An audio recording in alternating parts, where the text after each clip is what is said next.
Assalamualaikum warahmatullahi wabarakatuh. Perkenalkan, nama saya Adia Yusafira. Saya berasal dari Universitas Kegiatan Semarang, tepatnya dari kelas 5G, NPM-nya 23230265. Oke, di sini saya bersama Bu Rara. Nah, untuk namanya nanti kita tanya ya, nama aslinya siapa. Nah, terus tujuan saya bertemu Bu Rara ini untuk sekedar sharing-sharing, wawancara, ngobrol bareng mengenai seputar pengajaran pendidikan olahraga di sekolahnya. Oke, langsung saja kita berikan waktu untuk Bu Rara perkenalan diri terlebih dahulu. Oke, Assalamualaikum warahmatullahi wabarakatuh. Perkenalkan, nama saya Ratri Gaisani, biasa dipanggil Bu Rara. Saya lahir di Kendal 4 September 2003. Alamatnya di Desa Karangmulyo, RT 6 RW 3, Kecamatan Pegandon.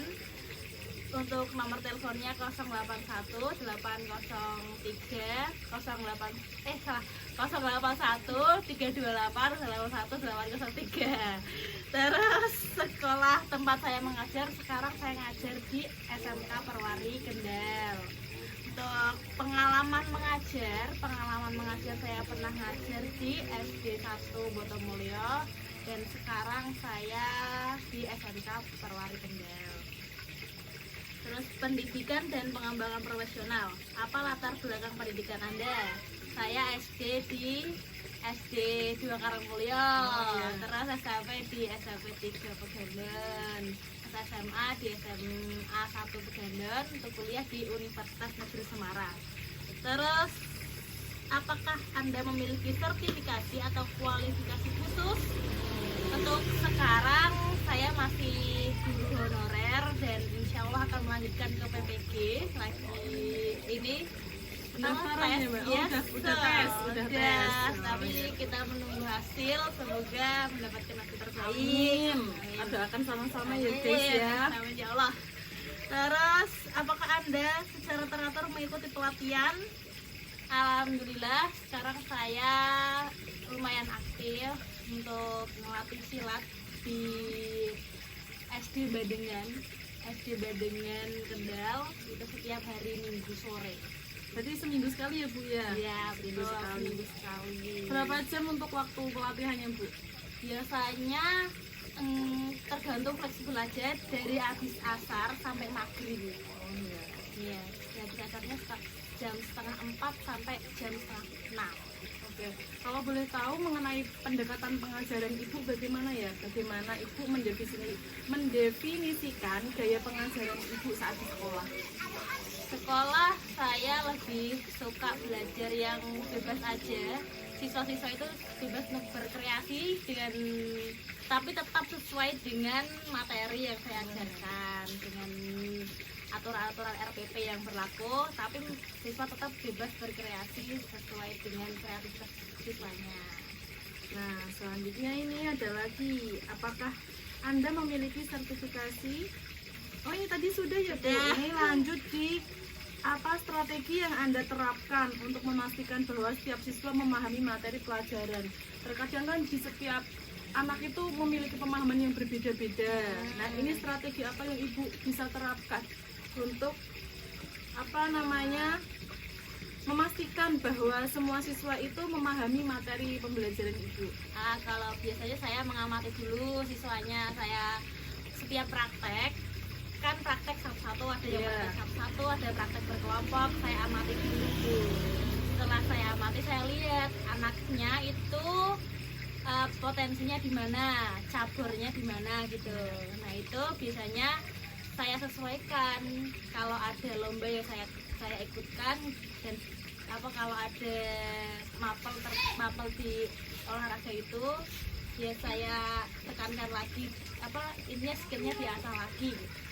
Kan biasanya ada yang kurang, tapi tetap harus berlatih biar bisa. Terus masih seputar pendekatan pengajaran. Selanjutnya, bagaimana Anda menyesuaikan pendekatan pengajaran Anda untuk siswa dengan gaya belajar yang berbeda? Gaya siswa berbeda, kan saya tadi bilang kalau saya membebaskan siswa saya untuk berkreasi sendiri. Nah, itu menyesuaikan gaya belajarnya masing-masing. Kayak saya ngasih materi ini, nanti mereka bebas mau belajar dengan cara mereka sendiri, tapi dengan hasil yang diharapkan memuaskan. Selanjutnya ada di pengelolaan kelas. Ini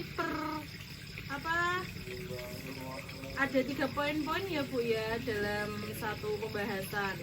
Selanjutnya ini di pengelolaan kelas, bagaimana Anda menciptakan lingkungan kelas yang mendukung pembelajaran.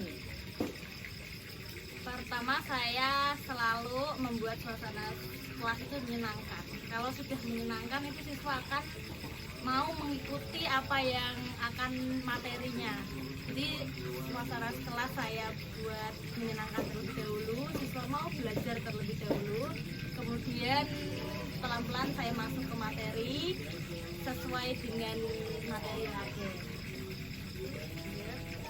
Apa strategi Anda untuk mengelola perilaku siswa yang tidak sesuai? Setiap siswa itu memiliki perilaku yang berbeda-beda. Ada yang nakal, ada yang manutan, ada yang pendiam. Nah, seperti apa Ibu? Ini strategi yang Ibu lakukan untuk mengelola perilaku siswa yang tidak sesuai? Yang pertama, tentu saja saya peringatkan terlebih dahulu. Saya peringatkan, tapi saya tetap mendengarkan sisi dia dulu. Kenapa dia nakal, kenapa dia berperilaku tidak sesuai, saya dengarkan mereka bercerita dulu. Kemudian saya memberikan solusi dan penyebabnya itu sebisa mungkin untuk diredakan. Terus ada lagi ini, bagaimana Anda merencanakan dan melaksanakan disiplin di dalam kelas? Disiplin, kalau pertama tentunya harus datang tepat waktu ya, tepat waktu di jam pelajaran itu. Biasanya kan siswa masih katut di pelajaran sebelumnya, masih mengerjakan tugas sebelumnya, itu saya sangat tidak memperbolehkan. Siswa harus stop dari pelajaran sebelumnya dan harus tepat waktu mengikuti pelajaran saya.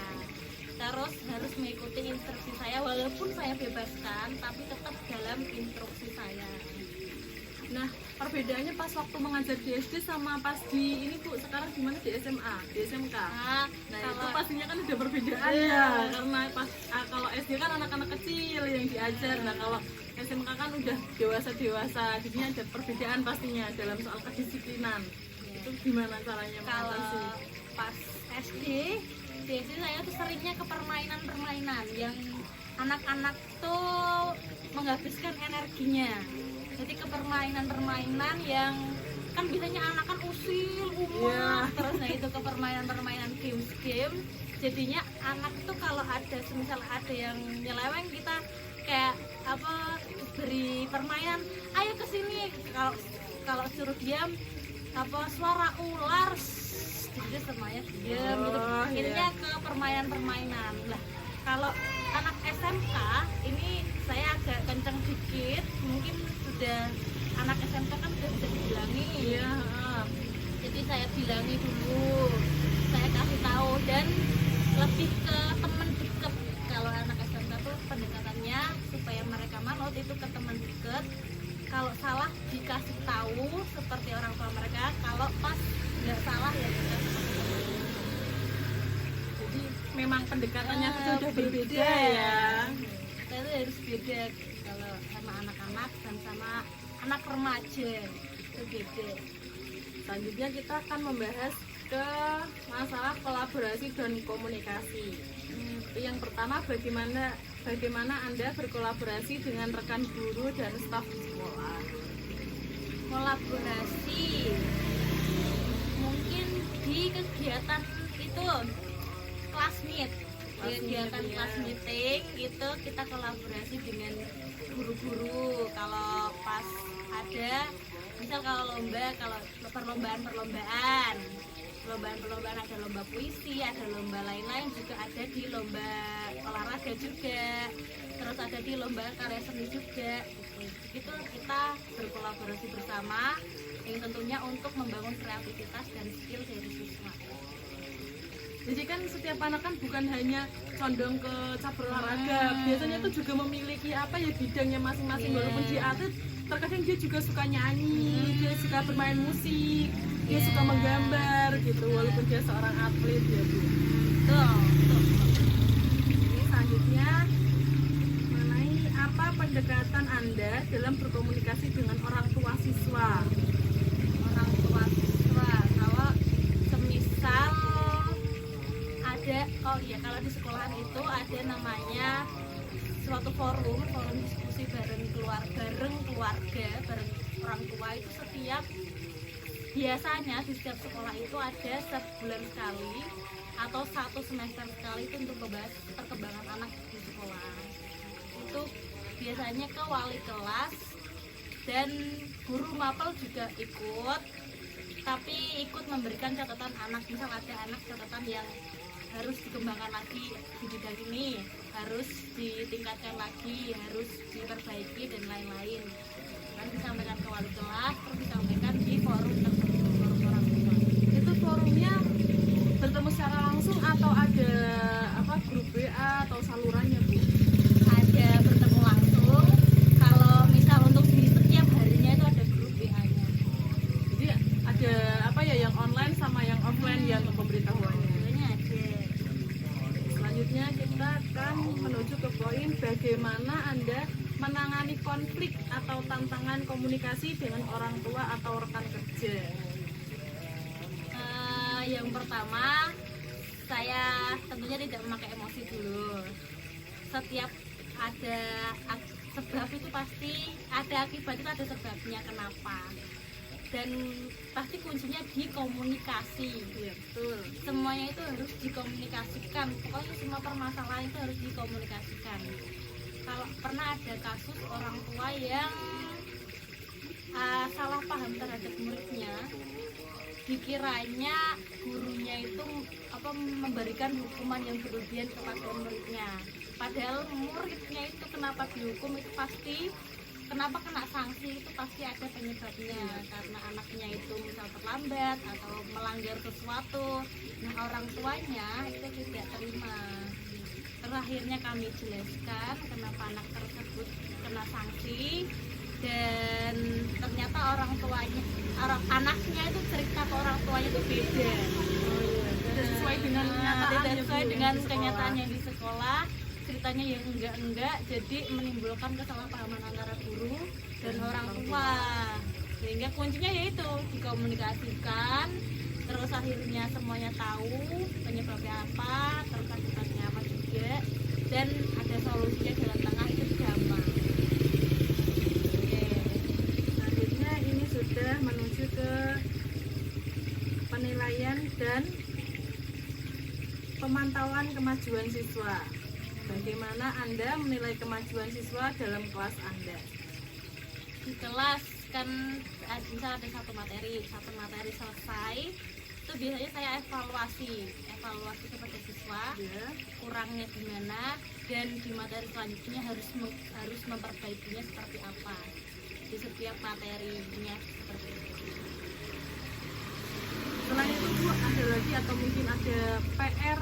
Kalau sekarang bukan PR Ibu namanya, mungkin lebih ke belajar di rumah ya, untuk lebih memahami lagi gitu. Sekarang masih ada PR atau udah jarang-jarang Bu? Udah tidak ada PR. Berarti pembelajaran full di sekolah, di rumah hanya khusus untuk belajar saja. Selanjutnya,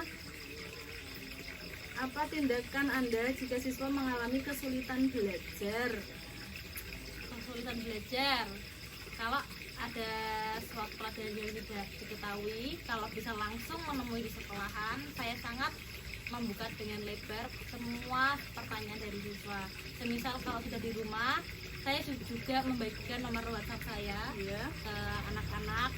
Kalau nggak bisa, chat dengan sopan ke saya, dengan waktu yang sopan juga, nggak tengah malam, sepulang sekolah atau sampai jam 9 malam, atau di sekolah langsung ketemu langsung, Bu, saya nggak tahu ini, saya sangat-sangat terbuka untuk menjelaskan. Berarti bukan hanya saat pembelajaran saja, namun saat di luar pembelajaran juga welcome ya Bu, untuk ditanya mengenai kekurangan pemahaman mereka mengenai sebuah materi atau tugas atau apapun itu yang mengenai pembelajaran. Betul. Terus ini masih ada lagi bagaimana Anda melibatkan siswa dalam proses penilaian dan pemantauan kemajuan mereka. Pemantauan kemajuan mereka, saya selalu melihat setiap tadi kan saya bilang setiap ada materi selalu ada penilaian. Nah itu saya melihatnya di situ praktek satu anak itu kalau ada belum kurang besoknya mengulang lagi, terus dari itu saya pantau apakah ada kemajuan atau masih stuck. Kalau masih stuck berarti harus ada yang diperbaiki di situ. Dikasih tahu caranya, dilatih, kemudian dinilai lagi. Oke, kita jeda dulu ya guys ya, karena sedang adzan. Oke, lanjut lagi nanti. Baik guys, kita akan melanjutkan pembahasan yang tadi ya, ngobrol-ngobrol lagi sama Bu Rara. Ini selanjutnya ada di poin keterlibatan komunitas. Apakah Anda terlibat dalam kegiatan ekstrakurikuler atau kegiatan di luar jam sekolah? Dan bagaimana Anda berkontribusi pada komunitas dalam organisasi, profesi, dan masyarakat? Saya di luar itu, ekstrakurikuler itu tadi, saya melatih silat di SD Badengan dan juga di SMK saya sendiri. Kalau di SMK saya sendiri itu setiap hari Rabu sore di SMK Perwarukan. Tadi yang di Badengan Rabu sore, berarti 1 minggu 2 kali ya Bu kegiatannya ya Bu.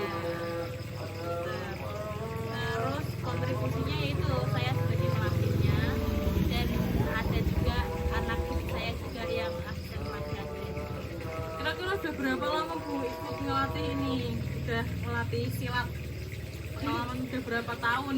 Kayaknya udah lama soalnya saya udah pernah denger, udah pernah ngelatih dari dulu kayak ini. Berapa tahun ya? Saat masih mahasiswa udah ngelatih belum? Udah kan? Saya jadi warga itu kelas 12 SMA, berarti dari semester 1 ya. Tapi sempat waktu karena corona itu berarti 4 tahun. Kalau untuk di sekolahnya berarti sekarang berapa? Sekolahnya itu baru, kalau di SMK Perawarinya baru 2 bulan, karena saya ngajar di sana kan baru 2 bulan juga. 3 dari September, Oktober, November ya 3. Kalau di SD Badengannya wah udah lama. Di SMP 3 Pegado juga itu pas Masih jadi mahasiswa. Di SMP. Kalau pulang latih gitu kan. Setiap Sabtu sore. Terus tapi sekarang udah nggak di sana, sekarang di SD aja. Capek ya guys ya. Bolak-baliknya Bu ya. Terus selanjutnya ada inovasi dan pengajaran. Bagaimana Anda mengintegrasikan teknologi dalam pengajaran Anda? Apakah Anda memiliki ide atau pembelajaran berbasis proyek atau proyek inovatif yang telah Anda terapkan dalam kelas?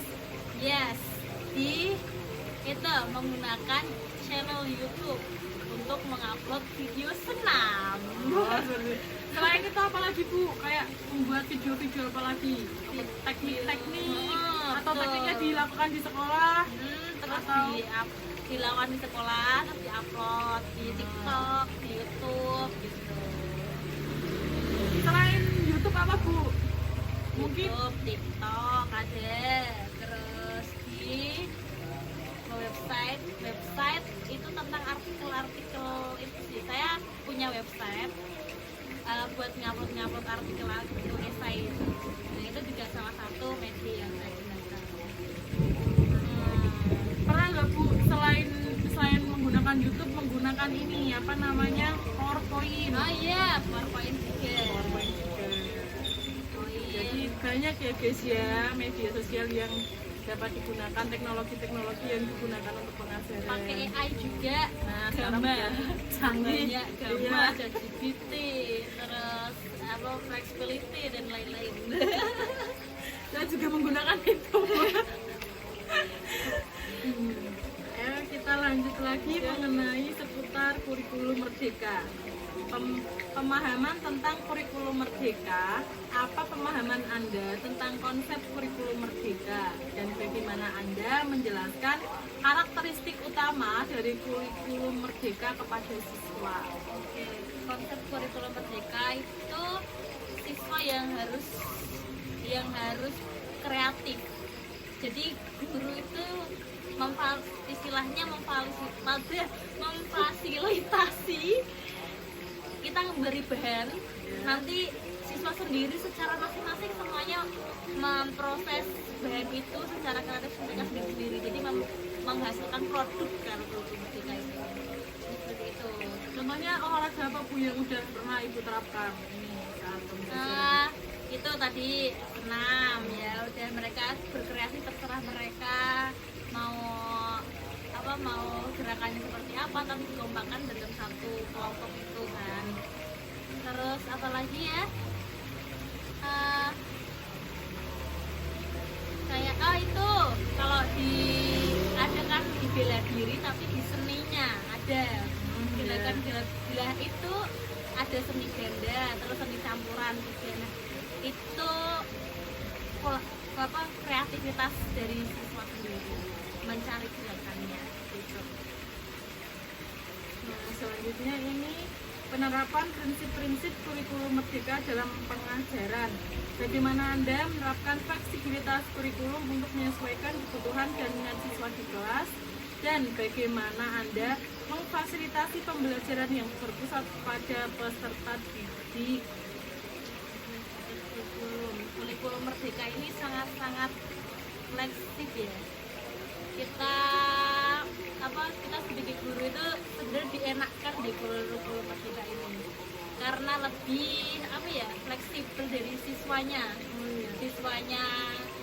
Siswanya hasilnya seperti ini, olahannya seperti ini, guru tinggal ngasihkan bahannya, tinggal ngasihkan sarannya, ini harus seperti ini, kamu itu bakatnya di sini, dan mereka sendiri yang mengolah sendiri. Dia bebas tapi tetap ada aturan. Itu kita dienakannya di situ. Terus ini selanjutnya jadi penggunaan sumber belajar berbasis teknologi. Nah, kembali lagi ke pembahasan tadi ya. Bagaimana Anda mengintegrasikan teknologi dalam proses pengajaran sesuai dengan prinsip kurikulum merdeka, dan apa jenis sumber belajar digital atau platform pembelajaran yang sering Anda gunakan? Nah, tadi udah ya. Tadi udah. Kita pakai YouTube, pakai TikTok, pakai Instagram, pakai PowerPoint, pakai AI. Udah. Itu ya guys ya, jadi banyak sekali teknologi sekarang yang bisa digunakan untuk pembelajaran. Bukan hanya pembelajaran di olahraga saja, namun pembelajaran di non olahraga juga bisa ya guys ya. Semua mapel bisa. Lanjut. Ada penilaian formatif dan proses evaluasi. Bagaimana Anda melibatkan siswa dalam proses penilaian dan pemantauan kemajuan mereka, dan apakah Anda menggunakan metode penelitian formatif dalam mendukung kurikulum merdeka? Biasanya siswa ikut terlibat saat misalnya ada kelompok lain yang sedang praktek. Siswa lain itu memberikan saran dan penilaian. Kelompok satu maju, kelompok lain memberikan tanggapan, nilai, ini kurang ini dalam bentuk komentar positif dalam selembar kertas. Nanti diberikan kepada guru yang menjadi acuan bagi penilaian. Selanjutnya ada ini kolaborasi antar guru dan pengembangan kolektif.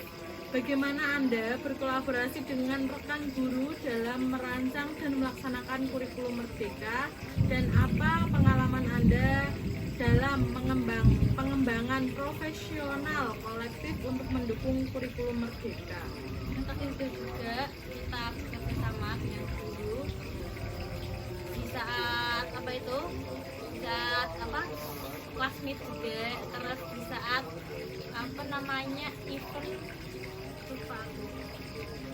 pekan olahraga dan seni, dan itu juga kita berkolaborasi semua mapel, ada dari bahasa Indonesia, dari matematika, dari kan ada LCC, ada lomba voli, lomba badminton, lomba kita puisi dan lain-lain. Semua mapel di pekan olahraga dan seni di sekolah itu ada. Iya tadi ya contoh-contohnya ya guys ya.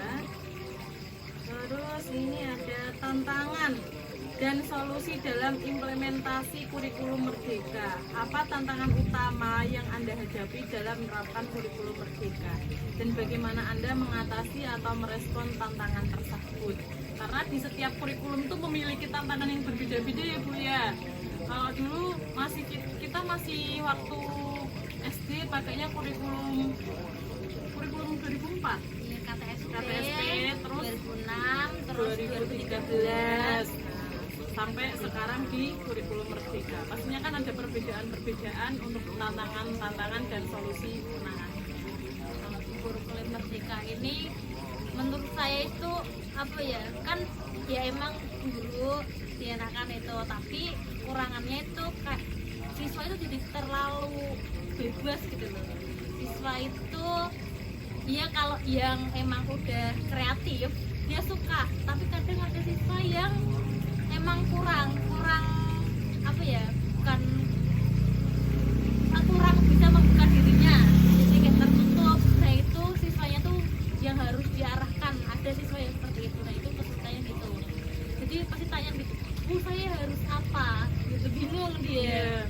Kan kalau anak-anak dia udah kreatif seneng, dia udah buat sesuatu, nah dia Bu saya harus apa, bingung, pasti ada yang seperti itu. Nah solusinya itu kita tetap melakukan pendampingan kepada siswa tersebut, memancing, memberi contoh, ini loh ada contohnya ini, kamu sukanya yang mana, jadi tetap memberikan pendampingan ke siswa tersebut. Apakah ada perbedaan Bu untuk cara mengajar antara cowok dan cewek? Pastinya kan untuk segi fisiknya saja berbeda antara cowok dan cewek. Terus dari ketahanan tubuh, kelelahannya yang cewek pastinya kan gampang lelah, terus cepat lelah gitu kan. Nah itu apakah ada perbedaan cara mengajarnya atau ada solusi untuk menanganinya seperti itu? Karena terkadang kalau jam pelajarannya 2 jam pelajaran, mungkin baru 1 jam pelajaran cewek itu udah merasa lelah sampai kayak harus istirahat gitu. Apakah ada solusi atau mungkin cara tersendiri agar tidak istirahat di luar, namun mungkin ada game-game atau ada permainan atau ada diskusi mengenai permasalahan yang tadi sudah terjadi di lapangan, praktek-praktek yang kurang atau masih kebingungan dalam mempraktekkan gerakan seperti itu? Enggak ada, jadi ada klasifikasinya sendiri untuk ketahanan, enggak cuman cewek sama cowok, ada juga siswa yang misal ada yang ada penyakit tertentu, itu juga diklasifikasikan sendiri.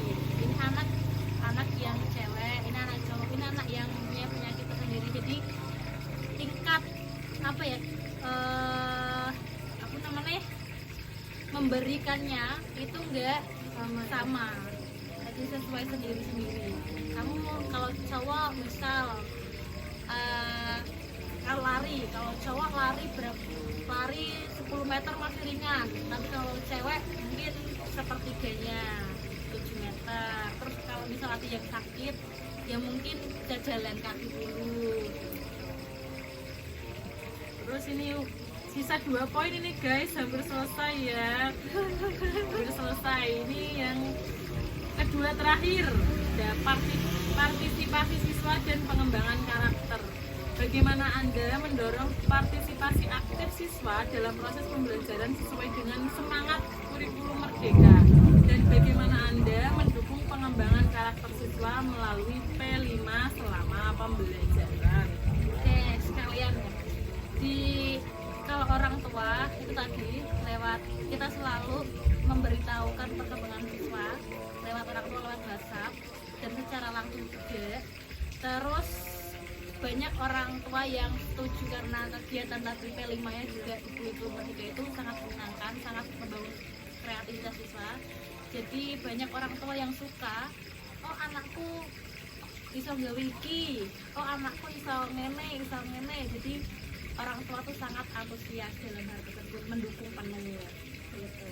Ini mungkin beberapa teman-teman yang nonton belum tahu P5 itu apa, Bu. Coba, P5 itu sebenarnya apa sih? Soalnya kita masih sering mendengarkan kata P5, tapi tidak tahu ya.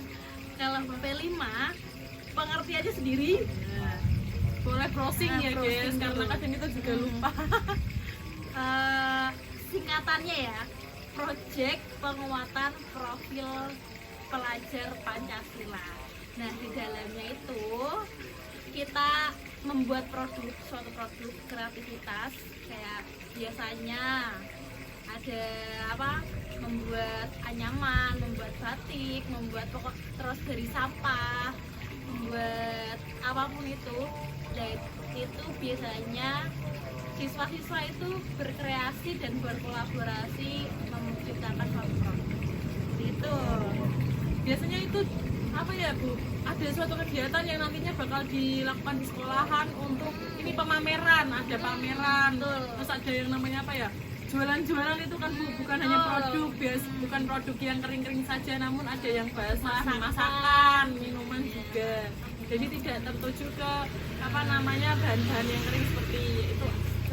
Contohnya kayak biasanya yang mudah-mudah kayak gantungan kunci, terus tas-tas rajut, nah seperti itu kan. Betul. Oh nih, terakhir ini guys, ya, mengenai keterlibatan orang tua dalam kurikulum Merdeka.